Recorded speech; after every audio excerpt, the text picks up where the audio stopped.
Bismillahirrahmanirrahim. Assalamualaikum warahmatullahi wabarakatuh. Alhamdulillahi rabbil alamin. Wassalatu wassalamu ala ashrafil khalqi ajma'in, Nabiyina Muhammadin wa ala alihi wa sahbihi wa man ittaba hudahu ila yaumiddin wa ba'd.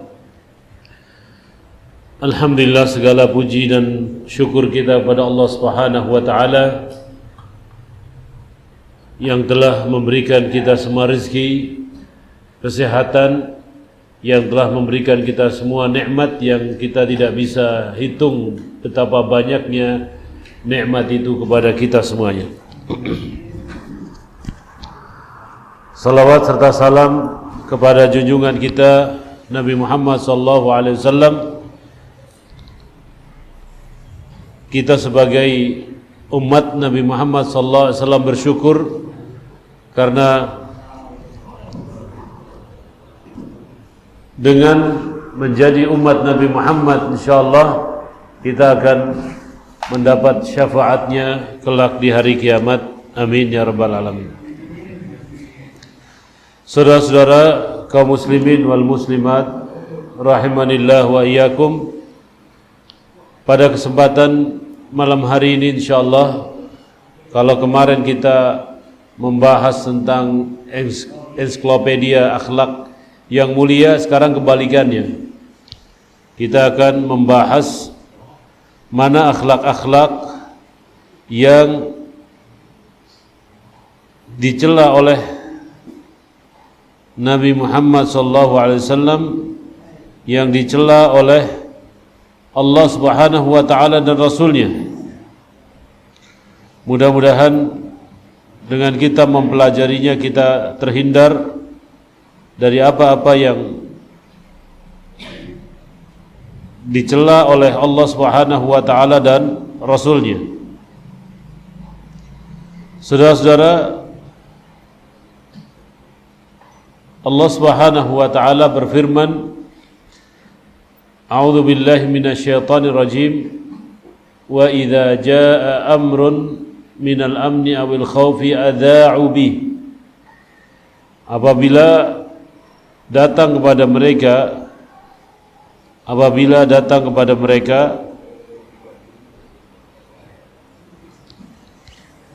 perkara-perkara dari keamanan atau dalam kondisi aman atau dalam kondisi ketakutan, mereka orang-orang munafik menyebarkannya. Kemudian firman Allah Subhanahu wa taala yang lainnya, yang tadi dalam surat An-Nisa ayat 83, dalam surat Tahrim ayat 3, wa idz asarra an-nabiyyu ila ba'di azwaji haditha, yakni ketika Nabi sallallahu alaihi wasallam menyembunyikan kepada istri-istrinya perkataan-perkataan, percakapan-percakapan rahasia, sampai Allah Subhanahu wa taala ungkapkan itu atau tampakkan itu dalam surat Tahrim ayat 3. Sabda Nabi sallallahu alaihi wasallam, inna min asyarrin nasi 'indallahi manzilatan yaumal qiyamah ar-rajul lufzi ila imra'atihi wa tufzi ilaihi thumma yanshuru sirraha. Ini diriwayatkan oleh Imam Muslim, sesungguhnya manusia yang terjelek di sisi Allah Subhanahu wa taala adalah manusia yang menggauli istrinya, kemudian dia cerita tentang hubungannya, atau dia cerita tentang hubungannya kepada orang lain dan menyebarkan rahasianya. Dari hadis Nabi SAW yang lainnya, dari Jabir bin Abdullah, riwayat Abu Dawud, idza haddatha ar-rajulu haditha thumma iltafata fahiya amanah. Kalau ada seseorang berbicara kemudian dengan temannya, kemudian orang ini berpisah dari majelis tersebut, maka itu adalah amanah, tidak boleh disebarkan kecuali dengan izinnya. Nah, akhlak yang tidak mulia, akhlak yang harus kita koreksi, akhlak yang harus kita perbaiki, yang kita belajar saat ini adalah menebarkan rahasia atau aibnya orang lain. Ini yang menjadikan masyarakat itu pecah, masyarakat itu tidak harmonis, masyarakat itu ribut, bertengkar karena perbuatan ini. Karena mereka menceritakan apa yang ada pada diri saudaranya kepada orang lain. Ini akhlak yang tidak terpuji, saudara-saudara.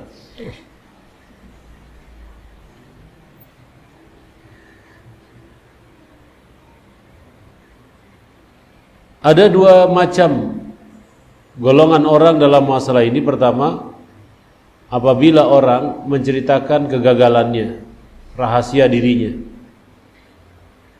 ini menunjukkan bahasanya orang itu adalah orang gagal dan tidak sabar. Yang kedua adalah kelompok orang yang menceritakan rahasia orang lain. Ini adalah pengkhianatan, dan ini lebih besar dosanya dari yang pertama. Jadi kalau ada orang menceritakan tentang rahasia dirinya, kegagalan dirinya, kekurangan dirinya, ini menunjukkan bahwasanya dia itu tidak sabar. Jadi seorang muslim itu mampu menahan apa yang ada pada diri seseorang, pada diri dia sendiri, dan dia tidak menceritakan kepada orang lain. Itu adalah bukti kesabaran orang ini. Jadi kalau dia menceritakan kegagalannya kepada orang lain tahu kelemahannya, dan dia akan pekewuh dengan orang yang dia ceritai tadi. Dia cerita curhat, kecuali kalau dia ingin mencari solusi. Ya, ingin mencari solusi, dia bercerita tentang kelemahan diri dia. Itu boleh. Tapi kalau menceritakan kepada orang lain dengan niatan tidak mencari solusi, ini tidak boleh. Ini contohnya seorang yang ingin mendapatkan fatwa, hubungan dia sama istri dia sedang tidak baik. Dia menceritakan kelemahan-kelemahan dirinya, kelemahan-kelemahan istrinya, dan bagaimana solusinya kepada seseorang yang dia anggap orang ini bisa menyelesaikan masalahnya. Itu boleh. Tapi kalau dia bercerita kepada orang lain, ceritanya itu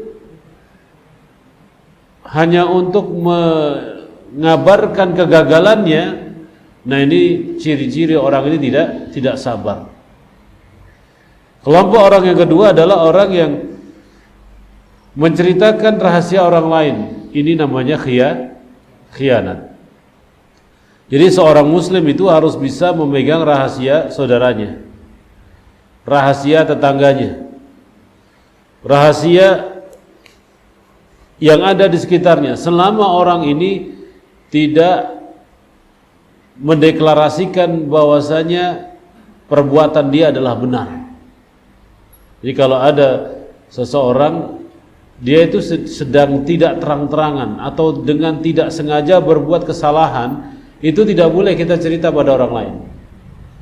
Tapi kalau ternyata orang ini terang-terangan berbuat dosanya, terang-terangan bermaksiatnya, ya, kita menceritakan kepada orang lain untuk atau agar orang lain terhindar dari perbuatan jelek dia, itu boleh. Ya, jangan deket-deket dengan fulan. Tadi malam fulan ini, wah itu betul-betul ya mabuk di depan rumah saya gitu. Mabuk di depan rumah saya sampai mecahin pot saya dan sebagainya. Hati-hati, jangan deket-deket sama dia. Itu boleh. Tapi kalau orang ini ternyata mabuk di rumahnya, ya tidak ada orang yang tahu, pas kebetulan kita nganterin apa kita tahu, itu tidak boleh kita nyebarkan. Hati-hati loh fulan, tadi saya lihat di rumahnya dia sedang mabuk. Nah, rumah ini adalah aurat. Rumah ini adalah aurat. Maka kenapa orang masuk rumah itu mesti ketuk pintu, mesti salam dulu. Assalamualaikum. Ya, mesti ngasih isyarat dulu. Supaya dia menutup apa yang tidak ingin dilihat oleh orang lain di dalam rumahnya. Karena rumah itu adalah aurat. Dan budaya rumah itu adalah aurat itu sangat kuat sekali di kalangan masyarakat Arab. Masyarakat Arab itu sangat kuat menjaga privasi rumahnya. Kuat sekali. Maka tidak ada orang yang bisa masuk ke ruangan-ruangan pribadinya kecuali orang-orang tertentu. Orang yang sangat dekat. Ini masyarakat Arab mungkin karena diilhami dengan kebudayaan Islam, dengan adat istiadat, dengan akhlak yang diajarkan oleh Islam, supaya yakni rumah itu menjadi sitter, menjadi penutup aurat bagi diri kalian. Nah, saudara-saudara, tadi saya katakan ada dua macam. Kalau dia menceritakan kegagalan diri dia, curhat, berarti orang ini adalah orang yang tidak sabar dengan apa yang dia hadapi. Dan yang kedua adalah kalau ada kelompok yang kedua, seseorang menceritakan rahasia orang lain. Ini adalah pengkhianatan kepada orang lain itu. Yang pertama itu dosa, ya. Kalau tujuannya adalah ingin curhat saja, tidak ada solusi. Bisa mubah kalau ingin cari solusi. Mama dia ada masalah dengan anaknya. Bagaimana solusi saya mendidik anak saya agar keluar dari hal ini, agar keluar dari penyakit ini, agar bisa sholat, agar bisa taat kepada orang tuanya, ya, agar bisa nurut kepada orang tuanya. Itu boleh dalam rangka mencari solusi. Tapi kalau hanya menceritakan saja, hanya duduk-duduk dan pemanis, duduk-duduk saja, itu tidak boleh.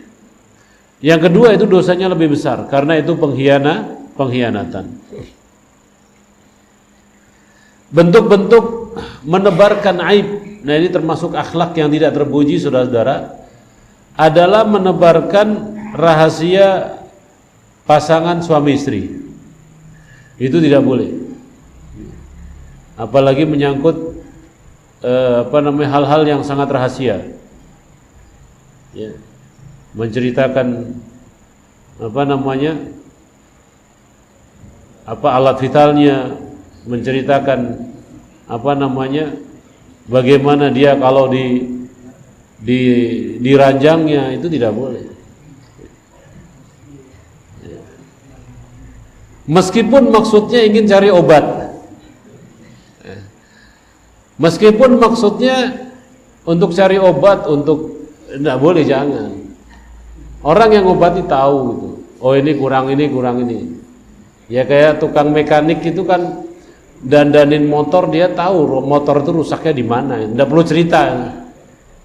Ya kan? Kalau orang yang ahli.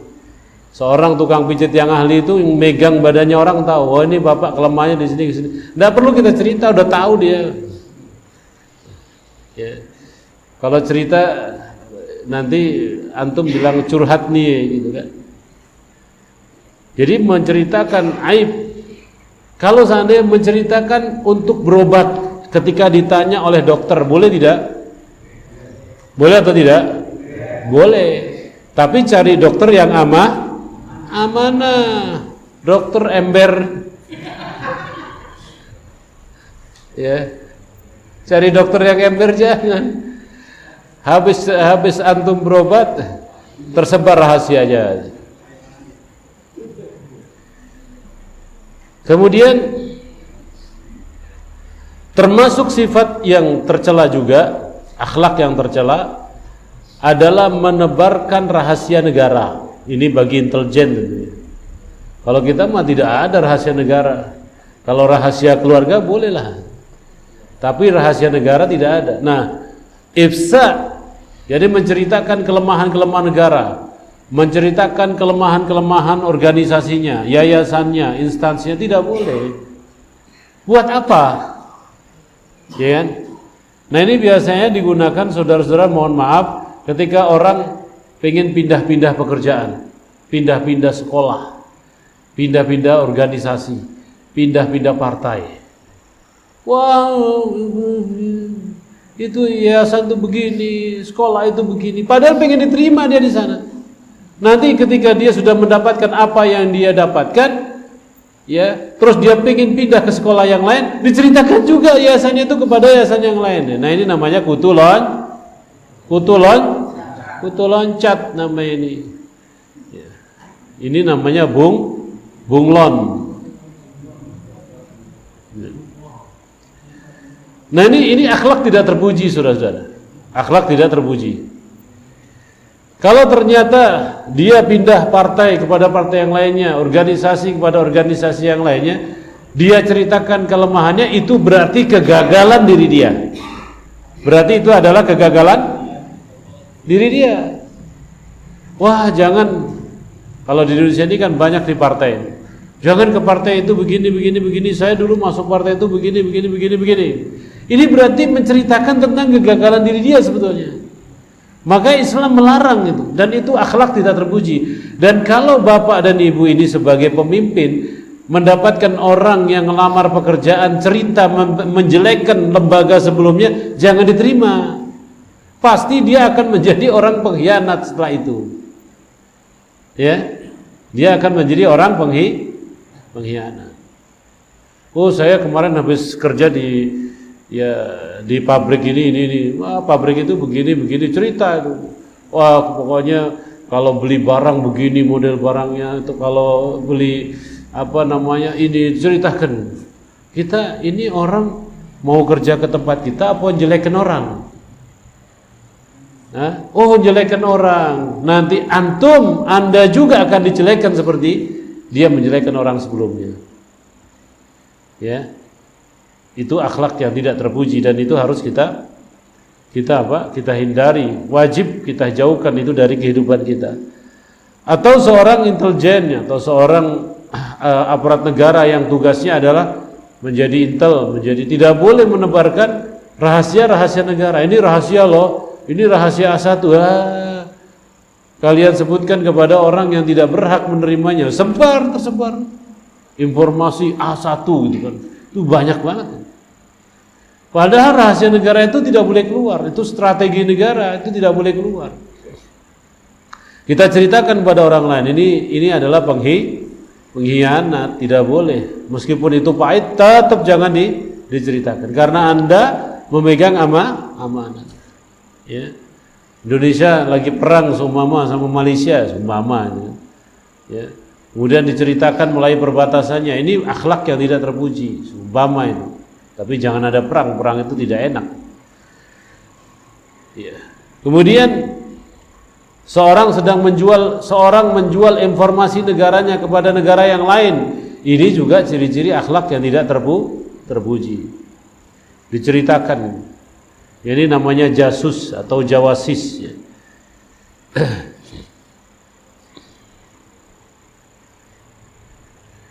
Kemudian termasuk akhlak yang tidak mulia adalah orang membeberkan dosa yang pernah dia lakukan. Ini dulu nih, saya waktu jadi jawara 10 orang saya bikin mati semuanya. Ya kan? Saya cincang satu-satu di pohon rambutan. Habis saya cincang di pohon rambutan, ternyata pohon rambutan yang roboh. Bukan orang yang roboh. Diceritakan sebagai jawara, sebagai ini. Ini dzunub, ini dosa. Membunuh orang itu adalah dosa. Dia ceritakan, ini namanya ifsya'ul aib. Itu adalah perbuatan dosa. Jadi dosa itu tidak boleh diceritakan, saudara-saudara. Boleh diceritakan kalau dia ingin cari solusi, ingin bertobat.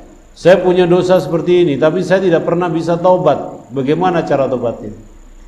Boleh Anda ceritakan kepada orang yang dipercaya. Boleh ceritakan kepada orang yang bisa Anda percaya. Kemudian yang keempat adalah termasuk akhlak yang tidak mulia, ya, adalah menyebarkan tentang rahasia-rahasia orang Islam kepada orang lain. Wah, orang Islam itu kalau bikin organisasi itu umurnya sejagung, habis itu paling tutup lagi. orang Islam itu begini. Dia orang Islam, menceritakan kepada orang lain. Demi apa? Demi fulus, demi dapat suara, ya, demi ini dan demi itu. Ya, naudzubillah min dzalik.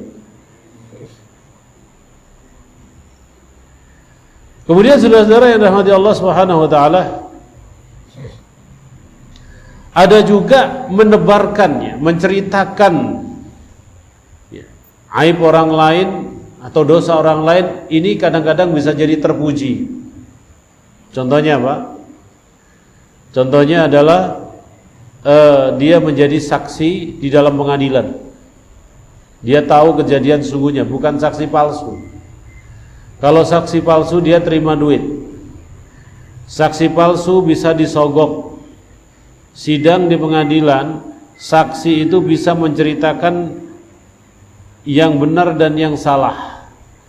Dan kelihatan ketika saksi itu menceritakan bukan dari dirinya tapi terpaksa, itu kelihatan bohongnya.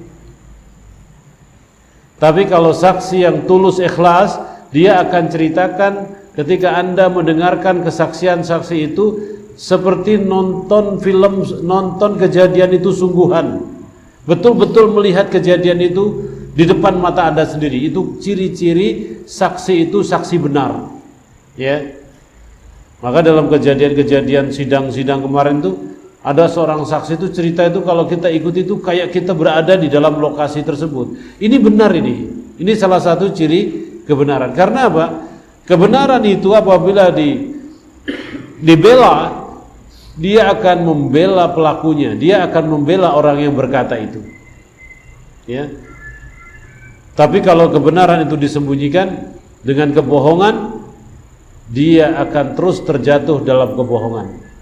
Ya. Maka ada pepatah mengatakan begini, idza kunta kadzuban kun dzakuran.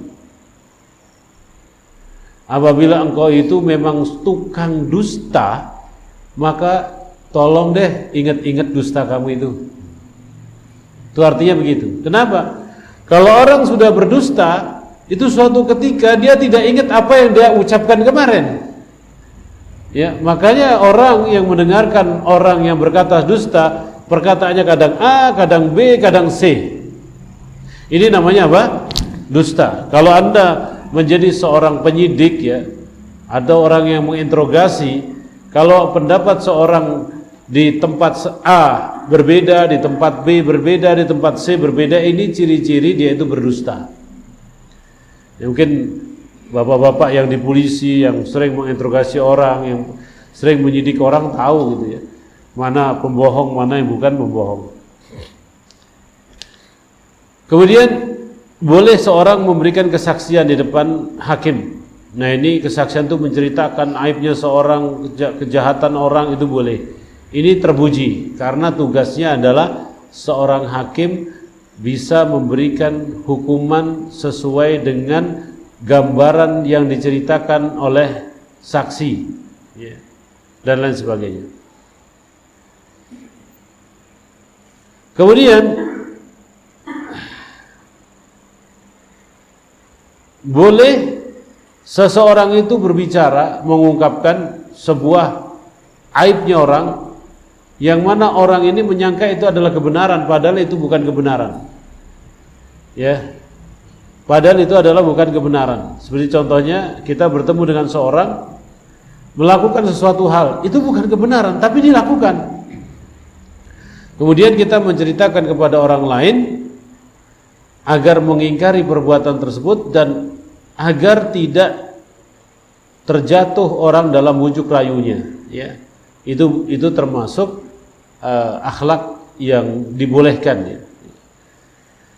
Kemudian menebarkan rahasia orang lain tapi ada maslahat untuk orang banyak, ini boleh. Itu bukan akhlak tercela. Jadi ada orang berbuat kerusakan di atas bumi ini, dan kalau kita tidak cegah, maka orang lain akan menjadi korbannya. Ini boleh kita menceritakannya.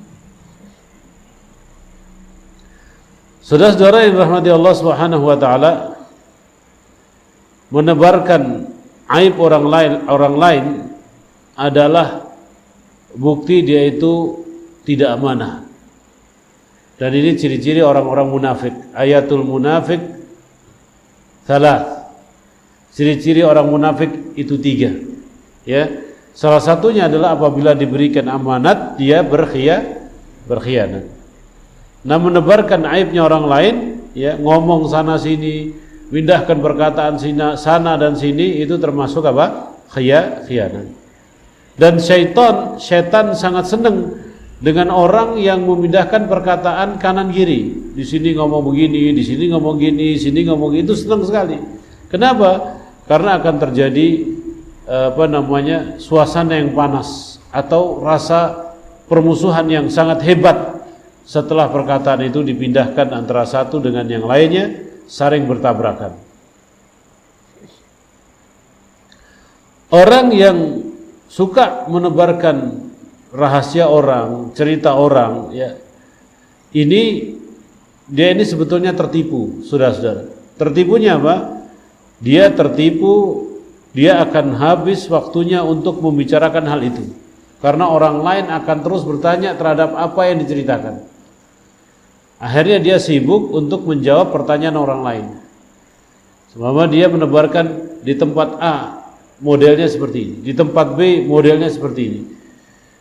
Nah, orang B tahu dia apa yang kita sampaikan ternyata berbeda dengan tempatnya B ini. Di tempat A ngomong A, di tempat B bukan ngomong A lagi tapi ngomongnya B. Dia akan ditelepon dengan orang-orang yang telah dia bikin bingung di dalam masalah ini. Makanya orang yang memiliki akhlak yang tidak terpuji ini, yang suka menebarkan aibnya orang lain, itu adalah salah satu tanda dia tertipu dengan waktunya. Dia akan sibuk mengurusi hal-hal seperti itu. Saudara-saudara yang rahmati Allah Subhanahu wa taala, orang yang baik, yang terpuji adalah orang yang memiliki sifat kitman. Kitman itu menjaga rahasia. Menjaga rahasia, dia tidak ngomong ke sana kemari dan dia betul-betul membantu orang lain untuk menyelesaikan masalahnya, tapi dia tidak pernah cerita tentang siapakah orang yang ada di sampingnya, di sebelah kanannya, di sebelah kirinya, dan lain sebagainya. Orang yang menyimpan rahasia orang, ya, ini dia berarti telah menahan satu hal yang besar, ya. Jadi kalau rahasia itu ternyata diungkapkan akan terjadi permusuhan, dia menahannya, menyimpannya, ini orang yang mulia, orang yang mulia. Di sini saudara-saudara, kita tahu dari pembahasan akhlak yang tercela yang pertama ini menunjukkan bahasanya orang yang suka membeberkan, menceritakan aibnya orang lain, kesalahan orang lain, ini berarti orang ini tidak bisa menjaga lisannya. Ya, Nabi SAW mengatakan, "Man kana yu'minu billahi wal yaumil akhir," ya, siapa orang yang beriman pada Allah dan hari akhir, hendaklah dia jaga tetangganya dari lisannya. Artinya dia tidak mudah menyakiti tetangganya. Kemudian orang yang tidak bisa, saudara-saudara, menjaga rahasia, jangan coba-coba menyimpan rahasia. Maka jangan pernah menjadi orang kepo. Ya, bahasa sekarang itu adalah kepo. Ini rahasia, tapi kadang-kadang kita ingin mendengarkannya. Lebih baik kita menyibukkan diri kita sendiri daripada kita menyibukkan diri kita terhadap masalah orang lain, permasalahan orang lain. Itu yang lebih baik.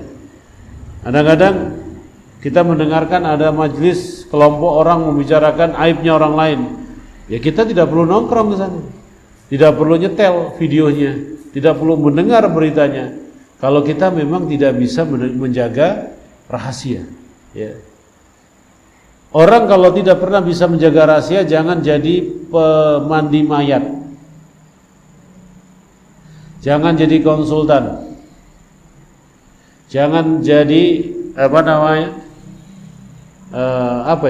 bina.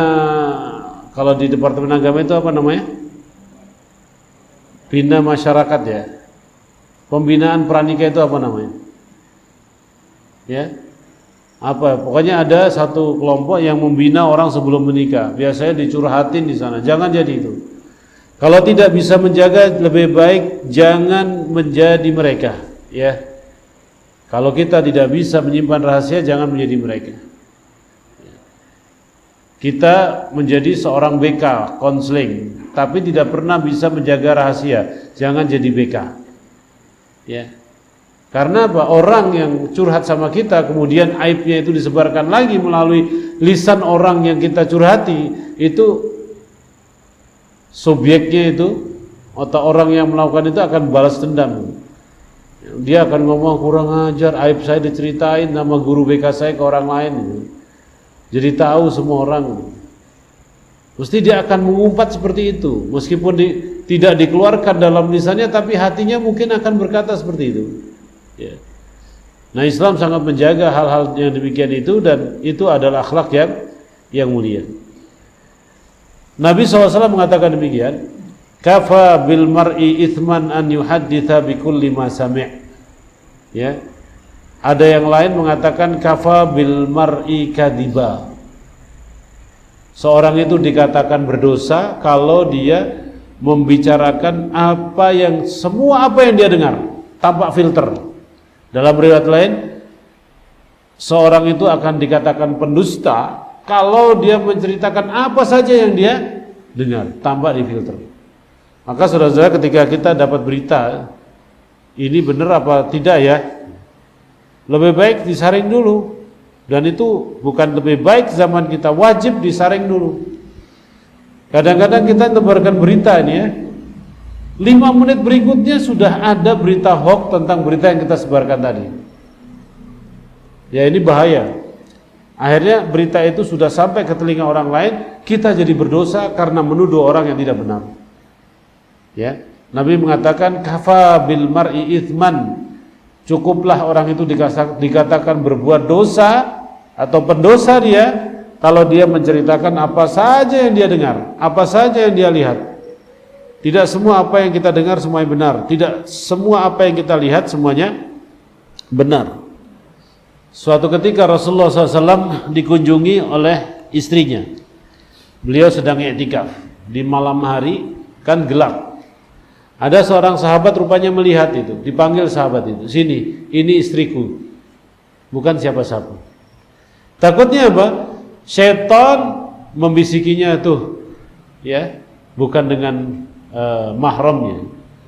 Nah, ini apalagi di zaman sekarang. Kalau di zaman dulu itu ya, itu sudah ada proteksi seperti itu. Di zaman sekarang harus lebih proteksi itu ada pada diri kita. Kita dengar berita di grup, kita sebarkan, padahal berita itu tidak benar. Menutup rahasia seorang muslim itu adalah wajib, ya. Jadi sabda Nabi SAW, tidaklah seorang menutupi aib orang lain kecuali Allah tutupi aibnya nanti di hari kiamat. Man satara musliman satarahu Allah Ta'ala yaumal qiyamah. Ya.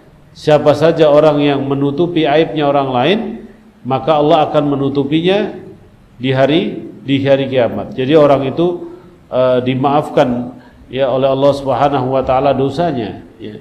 Dan ini adalah satu hal yang besar ya ikhwan, karena sebab perkelahian umat, perkelahian jamaah itu dari hal-hal yang sepele seperti ini.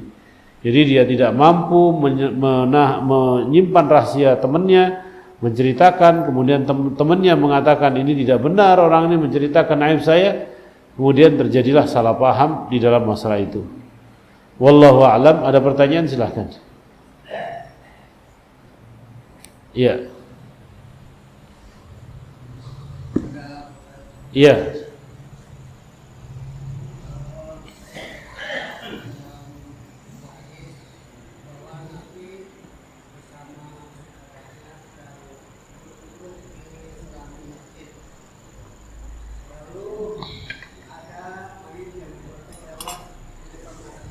Iya.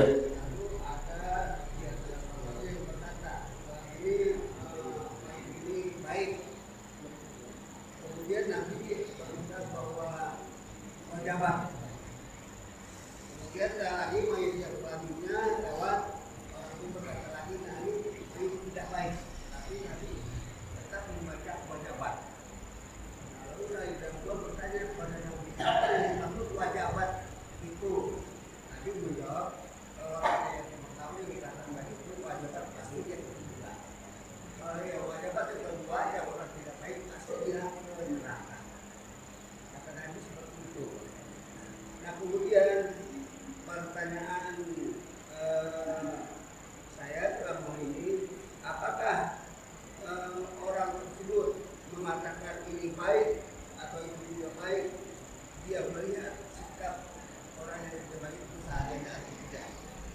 Ya. Jadi pertama kata-kata itu mungkin makamnya bertanya kepada Rasul SAW. Dia sedang bertanya kepada Nabi SAW. Itu kemungkinan ada di situ maknanya sedang dia bertanya kepada Nabi SAW. Jadi jenazah yang lewat ini golongan orang yang tidak baik. Bagaimana? Kemudian Nabi SAW menjawab dengan perkataan seperti itu. Mungkin makam dia, kondisi dia ada sedang bertanya, bukan sedang menceritakan aibnya, bukan sedang menceritakan aibnya. Kata-kata tidak baik kan berarti tidak mendetailkan perbuatannya, ya kan? Nah itu mungkin boleh sekedar orang itu merekomendasi orang baik dengan kata-kata baik dan tidak baik, ya, tanpa menyebutkan secara detail tentang perbuatannya. Orang ini baik, orang ini tidak baik, tanpa menunjukkan, membeberkan secara detail satu persatu perbuatan dia yang dilakukan di dunia ini, baik dan tidak baik. Kata-kata baik maknanya luas, kata-kata tidak baik juga maknanya luas. Wajabat yakni mungkin berarti dua, wajabat rahmah, jadi wajib dia mendapatkan rahmat. Kemudian yang kedua, yang mayat yang kedua wajib mendapatkan rahmat dengan rahmat Allah Subhanahu wa taala, dengan izin Allah Subhanahu wa taala, gitu ya. Nabi sallallahu alaihi wasallam itu di dalam hadis-hadisnya itu tidak pernah mengatakan nar, ya, orang seperti ini adalah di neraka, ya. Seperti sabda Nabi SAW begini, man ata'ani dakhala an-nar, man ata'ani dakhala al-jannah, wa man asani faqad abah. Nabi tidak mengatakan dakhala an-nar, ya. Kalau itu kaitannya dengan hal-hal yang bukan kekufuran, kesyirikan. Siapa yang taat kepadaku dia masuk surga, ya. Dan siapa yang tidak taat kepadaku dia waman aba, siapa yang menolak perintahku maka dia telah bermaksiat kepada perintahku, ya, telah bermaksiat pada perintahku. Nabi tidak mengatakan di dalam api neraka kalau memang sesuatu itu adalah kaitannya bukan yang mengkafirkan dia atau mengeluarkan dia daripada Islam. Nah, mungkin orang yang meninggal tadi, ya, tidak ada yang dimakamkan di sana adalah orang yang non muslim tentunya, ya, di kuburan Baqi itu adalah orang muslim. Nah, orang muslim yang berdosa, yakni itu wajabat alaihi rahmatullah, ya.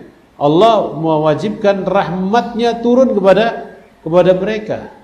Meskipun orang itu harus melalui siksa-siksa dosanya, ya. Jadi orang muslim yang berdosa pada Allah Subhanahu wa taala, dia mendapatkan siksa-siksa daripada perbuatan dosanya. Kemudian Allah wajibkan orang seperti ini juga mendapatkan rahmat Allah Subhanahu wa taala dengan cara apa? Dengan cara diampunkannya dosa-dosanya. Jadi umat Islam itu semuanya masuk surga, kecuali yang menolak. Yang menolak ini bagaimana? Yang menolak itu adalah dia mendapatkan azab dulu, baru setelah itu dia mendapatkan rahmat Allah Subhanahu wa taala. Dengan caranya, yakni Allah mengampuni dosanya, kemudian Allah putihkan dosanya, dan Allah putihkan tubuhnya dari sengatan api neraka, dan Allah hidupkan lagi masuk ke dalam surga. Seperti itu. Jadi maknanya sangat banyak sekali. Seperti itu. Karena pernahkah kita mendengar bahasanya kuburan Baqi itu digunakan untuk mengubur orang non muslim? Tidak ada, kan? Tidak ada. Kuburan Baqi dari dulu untuk orang Islam, gitu. Jadi orang ini mungkin meninggal dunia tapi mungkin melakukan dosa, ya, melakukan dosa. Kemudian Allah Subhanahu wa taala ampunkan dosa-dosanya dengan kata-kata tadi itu, wajabat alaihi rahmah. Ya, wajib orang ini mendapatkan rahmat dari Allah Subhanahu wa taala. Nah, cara kita menemukan jenazah, ya, ketika ada jenazah itu digotong, itu mintalah ampunan kepada jenazah itu. Itu yang disunahkan oleh baginda Nabi SAW. Sampai setelah kuburan itu ditutup dengan tanah, maka Nabi SAW mengatakan is'alu lahu tathbit, ya, mintalah ampunan kepada Allah karena saat ini dia ditanya oleh Allah Subhanahu wa taala. Jadi terus Allahumma ighfir lahu, Allahumma ighfir lahu. Kalau perempuan Allahumma ighfir laha warhamha dan seterusnya. Nah ini yang sunnah yang banyak ditinggalkan oleh orang. Nah kadang-kadang orang meninggalkan jenazah itu ya sudah ditinggalkan saja tanpa meminta ampun kepada Allah Subhanahu wa taala. Jadi setelah dikubur ya kita jangan pergi dulu, terus ucap Allahumma ighfir lahu warhamhu wa'afi, terus ucapkan seperti itu. Ya. Atau disebut namanya Allahumma ighfir fulan bin fulan ya, waghfir lahu warhamhu wa'afi wa'fu an waqti nuzulahu dan sebagainya. Baik, pertanyaan terakhir. Ada? Ya. Kalau tidak ada kita cukupkan sampai di sini dulu karena waktu salat Isya ya. Jadi kita ringkas akhlak, pelajaran akhlak kita saat ini. Kita mulai malam ini membahas yakni akhlak-akhlak yang tidak terpuji ya, yang dilarang oleh Allah dan Rasulnya. Dan yang pertama adalah ifsa. Ifsa itu menebarkan aib rahasia orang lain ya, menebarkan aib dan rahasia orang lain yang orang lain itu tidak suka kalau hal itu diketahui oleh lawannya ya, atau tetangganya, atau orang dekatnya, atau orang jauhnya. Wallahu a'lam bishawab. Mudah-mudahan Allah Subhanahu wa taala memberkahi umur kita semuanya dan memberikan kita rezeki, memberikan kita istiqamah di atas agama Allah Subhanahu wa taala. Allahumma inna nas'aluka istiqamata ala dinika. Allahumma tsabbit qulubana 'ala al-islam. Allahumma tsabbit qulubana 'ala al-iman. Allahumma ya muqallibal qulub tsabbit qulubana 'ala ta'atika wahdina ila sawa'is sabil wahdina ila sawa'is sabil wahdina ila siratikal mustaqim. Wa sallallahu ala nabiyyina Muhammadin wa ala alihi wa sahbihi wa sallam. Wa akhiru da'wana 'anil hamdulillahi rabbil alamin. Subhanakallahumma bihamdika asyhadu an la ilaha illa anta astaghfiruka wa atubu ilaik. Assalamualaikum warahmatullahi wabarakatuh.